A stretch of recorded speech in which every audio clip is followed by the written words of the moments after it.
बिस्मिल्लाहिर्रहमानिर्रहीम। अस्सलाम वालेकुम नाज़रीन कराम, मैं हूं मखदूम शहाबुद्दीन और आप देख रहे हैं मेरा फेसबुक और यूट्यूब चैनल। उम्मीद करता हूं आप सब लोग बखैर वाफियत होंगे और जहां भी होंगे अपने अहले खाना समेत खुश भी होंगे और महफूज भी।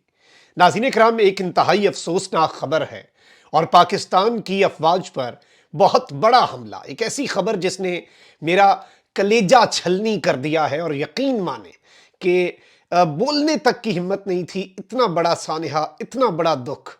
लेकिन इस सब के अंदर कुछ डिटेल्स आपके सामने रखना बहुत ज़रूरी है, क्योंकि एक जानिब तो मुतअद्दिद शहादतों की खबर है, तो वहीं दूसरी जानिब अफगान मुहाजिरीन जो हैं उनकी वापसी के मामले पर अब पाकिस्तान से खुली जंग और पाकिस्तान के खिलाफ महाज जो है वो वहां पर खोल लिया गया है। ये महाज क्या है और इस वक्त ऑफिशियली स्टेटमेंट्स क्या आ रही हैं हमसाया मुल्क की जानिब से, ये बड़ी अलार्मिंग डेवलपमेंट है।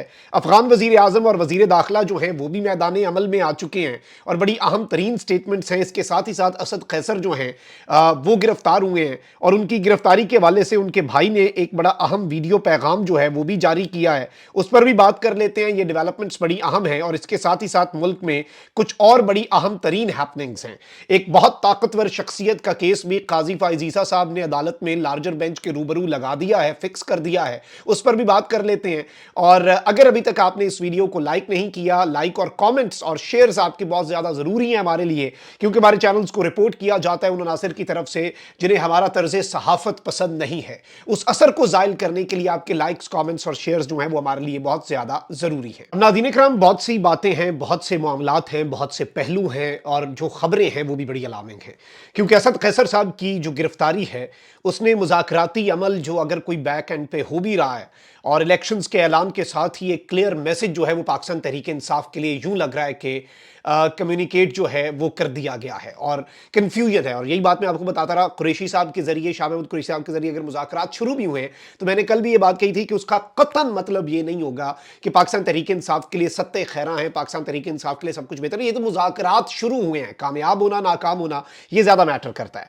अब इस वक्त डेवलपमेंट ये है नाज़रीन इकराम के एक जानिब तो पाकिस्तान तहरीक इंसाफ जो है, पाकिस्तान तहरीक इंसाफ ने मुल्क में इंतखाबी अमल के आगाज पर सुप्रीम कोर्ट के हवाले से जो अपना रद्द अमल है वो दिया है और इस सब के अंदर पीटीआई की कोर कमेटी के इजलास में इंतखाबात से मुतल्लिक सुप्रीम कोर्ट के फैसले का जायजा लिया गया। कोर कमेटी के एलामिये में कहा गया है कि मुल्क में इंतखाबी अमल के आगाज पर सुप्रीम कोर्ट के शुक्रगुजार हैं। इंतखाबात के आजादाना, मुनसिफाना और शफाफ इनेकाद का चैलेंज इलेक्शन कमीशन को दरपेश है। पीटीआई की कोर कमेटी के इजलास के एलामिये के मुताबिक इंतखाबी निशान बल्ले की फौरी फरहमी समेत ज़ेरे इल्तवा मामलात पर बिला ताखीर फैसले किए जाएं। एलामी में कहा गया है कि इलेक्शन कमीशन इंतखाबात के लिए लेवल प्लेइंग फील्ड की दस्तयाबी यकीनी बनाए। अल्लाह की रजा से चेयरमैन पीटीआई बतौर मुंतखब वजीर आजम मुल्क की बागडोर संभालेंगे। वाज़ेह है कि सुप्रीम कोर्ट का फैसला आया और जारी बात है कि उसमें आरिफ अलवी साहब के हवाले से गद्दारी तक की जो बात कही गई कि उन्होंने असम्बली क्यों डिसॉल्व की जब खान साहब ने समरी भेजी थी बतौर वजीर आजम और उसे मुल्क से गद्दारी का और मुल्क के तमाम मसाइल की उस चीज़ को जड़ कह दिया कि वहीं से पॉलिटिकल पाकिस्तान के अंदर क्राइसिस आया। ऑल्दो क्राइसिस जो है वो वोट ऑफ नो कॉन्फिडेंस की वजह से आया, वरना पॉलिटिकल प्रोसेस चल रहा था। लेकिन इस सब के बावजूद पाकिस्तान तहरीक इंसाफ ने सुप्रीम कोर्ट ऑफ पाकिस्तान और जस्टिस काजी फाइज ईसा साहब की जजमेंट को बहुत पॉजिटिवली लिया है। वहीं दूसरी जानिब सुप्रीम कोर्ट से भी बहुत बड़ी खबर है। सुप्रीम कोर्ट ने आइन शिकनी पर सजाए मौत के फैसले के खिलाफ साबिक सदर परवेज मुशर्रफ की अपील और सजाए मौत देने वाली खुसूसी अदालत को गैर आइनी करार देने के खिलाफ बार काउंसिल की दायर अपीलें समाअत के लिए मुकर्रर कर दी हैं। चीफ जस्टिस ऑफ पाकिस्तान की सरबराही में justice Mansoor Ali Shah, justice Aminuddin, justice Athar Minallah पर मुश्तमिल बेंच दोनों अपीलों की समाअत करेगा। अदालत ने फरीकैन को नोटिस जारी कर दिए हैं। एक और हम ख्याल बेंच है। परवेज मुशर्रफ को पेशावर हाई कोर्ट के चीफ जस्टिस मरहूम वकार सेठ, सिंध हाई कोर्ट के साबिक जज जस्टिस नजर अकबर और लाहौर हाई कोर्ट के जज जस्टिस शाहिद फजल करीम पर मुश्तमिल खुसूसी अदालत ने 2014 में दायर मुकदमा चलाने के बाद अक्सरियत राय से 17 दिसंबर 2019 को सजाए मौत दी थी, जिसके खिलाफ परवेज मुशर्रफ ने सुप्रीम कोर्ट में अपील दाखिल की थी। ताम बाद लाहौर हाई कोर्ट के जस्टिस मज़ाहिर अली अकबर नकवी जो हैं, जो कि इस वक्त ज़ेरे अताब आए हुए हैं, उनकी सरबराही में एक बेंच ने उस खुसूसी अदालत को जिसने परवेज मुशर्रफ साहब को सजा दी थी उस अदालत को गैर आईनी लाहौर हाई कोर्ट के एक बेंच ने करार दे दिया। लाहौर हाई कोर्ट के इस फैसले के खिलाफ अपीलें जो हैं वो वकला की जानिब से दाखिल की गई थी। तो अब चीफ जस्टिस साहब जो हैं वो जो खुसूसी अदालत जिसने परवेज मुशर्रफ साहब को सजाए मौत दी उस अदालत को गैर आईनी करार देने के जस्टिस मज़ाहिर नकवी के फैसले के खिलाफ समाअत जो है अपीलें वो लगी हैं। परवेज मुशर्रफ रवां साल अदालत के बाइस बैरून मुल्क इंतकाल कर गए थे, लेकिन इस सब के अंदर जस्टिस साहब जो हैं वो यूं लग रहा है कि बहुत से रिकॉर्ड की दुरुस्ती जो है वो करना चाह रहे ہیں. ضیاء الحق صاحب کو انہوں نے عدالت کے اندر کہہ دیا کہ خبردار اس کے بعد اگر ضیاء الحق کو میری عدالت کے اندر صدر کہا گیا. پرویز مشرف صاحب بھی تو ایسے ہی آئے تھے. تو اس سب کے اندر بہت سے سوالات ہیں جو جواب طلب بھی ہیں, بہت سی چیزیں ہیں. Let's see how things unfold. لیکن ابھی تک معاملہ جو ہے یوں لگ رہا ہے کہ میچ بڑا پھنسا ہوا ہے اور چیزیں جو ہیں وہ بڑی مختلف سمت میں جا رہی ہیں. قاضی صاحب بہت سے معاملات کے اندر کھڑاک کرتے ہیں لیکن پورا کھڑاک کبھی نہیں ہوتا. ڈاکٹرن آف نیسیسٹی جس طرح سے کل پروان چڑھا وہ بھی ہم سب نے دیکھا, اور نظریہ ضرورت جو ہے جس کی ضرورت بھی تھی ملک کی, ویسے نظریہ ضرورت ہوتا ہی اس لیے کہ اس کی ضرورت ہوتی ہے, تو نظریہ ضرورت جو ہے اسے قاضی صاحب نے کل اپنایا اور کل جو سب کچھ ہوا وہ بھی ہم سب نے دیکھا. وہیں دوسری جانب کچھ اور ڈیولپمنٹس بھی ہیں. پاکستان تحریک انصاف کے رہنما ہیں اسد قیصر صاحب, اہم ترین رہنما ہیں, اور پرویز خٹک صاحب کے ساتھ غائب بھی ہوئے.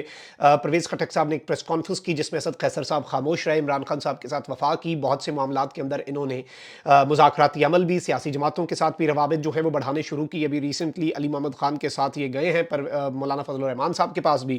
لیکن اب ایک بہت بڑا دھچکا پاکستان تحریک انصاف کو الیکشن کے اعلان کے ساتھ ہی لگا ہے. پاکستان تحریک انصاف کے رہنما اسد قیصر کو اسلام آباد سے گرفتار کر لیا گیا. اسد قیصر کے بھائی نے ویڈیو میں کہا کہ اسد قیصر کو ان کی رہائش گاہ سے گرفتار کیا گیا. اسد قیصر گھر پر تھے جب پولیس اور سادہ لباس اہلکار آئے اور سادہ لباس اہلکار اسد قیصر کو گرفتار کر کے لے گئے. اور اس سب کے اندر ذرائع کے مطابق اسد قیصر کو گرفتاری کے بعد نامعلوم مقام پر منتقل کیا گیا. انہیں بنی گالہ میں ان کی رہائش گاہ سے پولیس اور اینٹی کرپشن جو والے ہیں انہوں نے گرفتار کیا. ذرائع نے بتایا کہ اسد قیصر پر گجو خان میڈیکل کالج ثوابی کے لیے طبی آلات کی خریداری میں کرپشن کا الزام ہے. گزشتہ دنوں پی ٹی آئی وفد نے جمعیت علماء اسلام کے سربراہ مولانا فضل الرحمان سے ملاقات کی تھی اور اس وفد میں اسد قیصر صاحب بھی شامل تھے. اب یہاں پر میں آپ کو یہ بتا دوں کہ جو ڈیٹیلز آ رہی ہیں وہ یہی ہیں کہ اینٹی کرپشن میں اسد قیصر کے خلاف درج ایف آئی آر جو ہے اس کی کاپی بھی سامنے آ چکی ہے. محکمہ صحت کے 4 افسران کے خلاف گجو خان میڈیکل کالج میں خرد برد کا الزام ہے. محکمہ اینٹی کرپشن کے سابق تفتیشی افسر ہدایت شاہ کی مدیت میں درج کی گئی ایف آئی آر ہے. ایف آئی آر میں 406 پی پی سی سمیت 3 دفعات شامل ہیں. ایف آئی آر کے متن کے مطابق اطلاع ملی تھی کہ اس میڈیکل کالج ثوابی میں الیکٹرومیگرافی مشین کی سی پی یو غائب کی گئی ہے. اسپتال کے لیے ناقص فرنیچر کی خریداری کی بھی اطلاع ملی تھی. معاملے کی تحقیقات میں اسد قیصر سمیت 5 ملزمان قصوروار پائے گئے تھے. ایف آئی آر میں کہا گیا کہ اسد قیصر سمیت 5 ملزمان نے سرکاری خزانے کو 1,64,56,000 روپے کا نقصان پہنچایا ہے. اسد قیصر صاحب کے جو بھائی ہیں انہوں نے بھی ایک ویڈیو پیغام جو ہے وہ جاری کیا ہے, اور بلکہ یہ جو ویڈیو پیغام ہے یہ میں آپ کے سامنے چلوا دیتا ہوں, آپ کے سامنے پلے کروا دیتا ہوں. آپ بلکہ ان کے بھائی کی زبانی سنیں. گرفتاری کا احوال جو ہے وہ اسد قیصر صاحب کے بھائی بتا رہے ہیں. ابھی 2 منٹ پہلے میں بھی گھر میں موجود تھا. اسد قیصر کو آئے تھے, آئی ایس آئی والے آئے تھے اور پولیس والے آئے تھے, اس کو پکڑ کر لے کے گئے ابھی, اور اس پہ کوئی ایف آئی آر نہیں. جتنی بھی ایف آئی آر ہوئی ہے اس کی ضمانت ہوئی ہے. کیا یہ دکھانا چاہتے ہیں یہ پاکستان کی آرمی یا یہ آئی ایس آئی یا یہ پولیس یا یہ گورنمنٹ یہ جو پٹری بیٹھا ہوا ہے؟ اینی ہاؤ اس کی ثمرات ملیں گے. جتنا نفرت آپ پھیلا سکتے ہو پھیلا گئے ہو. اس ملک کو آپ تو اپنے اس کے لیے بیٹھے ہیں, ہم اس ملک کے لیے لڑیں گے, خون کے آخری قطرے تک انشاءاللہ لڑیں گے اور اللہ انشاءاللہ کامیابی دیں گے. چلو ایک شروعات آپ نے کی, ہم تو بہت صبر کیا کہ اس ملک کے لیے ہم جو بھی کر سکتے ہیں کریں گے, اور اس ملک کے لیے ہم ہر حد تک جائیں گے. اس ملک کو ہم نے بچانا ہے, تو اللہ انشاءاللہ ہمارا حامی ناصر ہو. سب کو یہ پیغام ہے کہ اکٹھا ہونا ہے.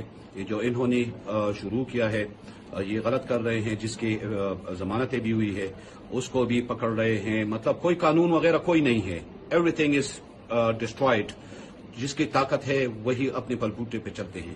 Thank you. یہ پیغام ہے اور سب نے جمع ہونا ہے. ٹھیک ہے, اوکے, اللہ حافظ. جی ناظرین اکرام, آپ نے یہ گفتگو ملاحظہ فرمائی, یہ ان کے بھائی ہیں اور انہوں نے یہ گفتگو کی ہے. اور اس سب کے اندر میں اگر آپ کو کچھ ڈیٹیلز بتاؤں تو وہ یہی ہے کہ ظاہری بات ہے فیملی جو ہے وہ اس وقت مطالبہ بھی کر رہی ہے پاکستان کے طاقتوروں سے بھی, کہ اور ظاہری بات ہے پورے پاکستان کا یہ مطالبہ کہ لیول پلینگ فیلڈ ہو سب کے ساتھ. پھر اگر کرپشن کے اس طرح کے الزامات جو ہیں وہ ساری کی ساری صورتحال کے اندر یہ کرنے ہیں تو پھر سب کے لیے ہو. لیکن میں سمجھتا ہوں کہ الیکشنز کی شفافیت پر ورنہ سوالات ہوں گے تو اس کا نقصان یا فائدہ کسی اور ملک کو نقصان ہوتا ہے, اور ملک جو ہے وہ متحمل نہیں ہو سکتا, خدا را ملک متحمل نہیں ہو سکتا. اور اس چیز کا میں سمجھتا ہوں کہ سدباب کرنا چاہیے. اور اس سب کے اندر میں آپ کے سامنے کچھ اور ڈیٹیلز بھی رکھ دیتا ہوں جو کہ زیادہ الارمنگ ڈیولپمنٹس ہیں, اور یہ ڈیٹیلز آپ کے سامنے رکھنا بہت زیادہ ضروری ہیں کیونکہ پاکستان ایک جانب تو افغان مہاجرین اور وہ لوگ جو غیر قانونی طور پر آئے ہیں, اور یہ اس سے زیادہ یہ بہت اچھا انیشیٹو ہے. میں اس انیشیٹو کے ساتھ کھڑا ہوں, اور یہ آرمی چیف کا ویژن اور جو تمام تر سول ملٹری لیڈرشپ ہے پاکستان کی ریاست کا یہ موقف ہے نا. تو اس سب کے اندر یہاں پر اس ساری کی ساری صورتحال میں دیکھنا یہ ہوگا کہ کیا نتیجہ نکلتا ہے. لیکن افغانستان والی سائڈ جو ہے وہ اس سب میں इसे अच्छे तरीके से रिसीव नहीं कर रही। ऑल्दो गैर कानूनी लोगों को निकाल रहे हैं, कह रहे हैं दोबारा वीजा लेके आ जाना भाई, लेकिन गैर कानूनी बंदा तो हम अपने मुल्क में नहीं रहने दे सकते। पूरा हमारी मैशती स्मगलिंग के ऊपर ये सारी चीज़ों का सद्देबाप तो करना है। लेकिन अब तालिबान की इमारत इस्लामी के वज़ीर आज़म मुल्ला हसन जो हैं, उन्होंने अफगान मुहाजिरीन के साथ मुबैना बदसलूकी पर सख्त रद्द-ए-अमल दिया है। पाकिस्तानी हुक्मरान और फौजी जर्नैल इस्लामी उसूलों और मुस्तकबिल को मद्देनज़र रखकर मुहाजिरीन के साथ बदसलूकी और उनकी इमलाक जब्त करने से बाज रहें। एक तफसीली वीडियो पैगाम जारी किया गया है उनके वज़ीर आज़म अबूरी हुकूमत के वज़ीर आज़म की तरफ से, और इस सब के अंदर अफगान वज़ीर दिफा जो हैं, उन्होंने भी पाकिस्तान को खबरदार किया है कि अफगानों को निकालने के मुमकिना नताइज का जायज़ा ले और वो करे जो बाद में बर्दाश्त कर सके। एक वीडियो में मुल्ला याकूब ने कहा कि पाकिस्तान जो बोएगा वही काटेगा। अब ये एक बहुत बड़ी स्टेटमेंट है और डायरेक्ट तड़ी है, डायरेक्ट धमकी है, बल्कि मैं तो इसे बदमाशी भी कहूँगा, बदमाशी है जो की जा रही है। और जाहिर बात है गैर कानूनी बंदे निकाल रहे हैं, हम कौन सा उनके साथ कोई बदसलूकी है, कोई बदसलूकी इस तरह से नहीं हो रही।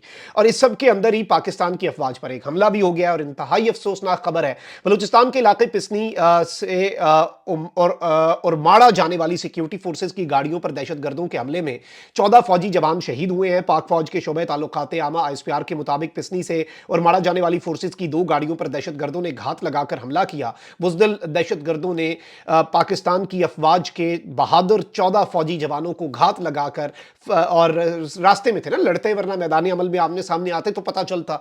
14 जवान जो हैं वो पाकिस्तान की बहादुर अफवाज के वो शहीद कर दिए गए हैं। इलाके में क्लियरेंस ऑपरेशन जारी है। घिनौने फेल में मुलव्वस अफराद को इंसाफ के कटहरे में लाया जाएगा और मैं आपको ये बता सकता हूं कि बहुत जल्द इंशाल्लाह आपको खबर मिलेगी, इनका रंदा फेरा जाएगा और इन्हें हंट किया जाएगा, ये जिन बिलों में घुस जाते हैं। और देखें, रियासत को आनी हाथों से निमटना पड़ेगा। जवान हमारे शहादतें, बड़े एक शहादत भी, ये 14 जवान जो शहीद हुए हैं, जरा इनके घरों में जाके पूछें तो सही इनकी माओ से, ये हमारा फख्र है, हमारा अहसास है ये शोहदा, और पूरी पाकिस्तानी कौम अपने शोहदा की मकरूज है।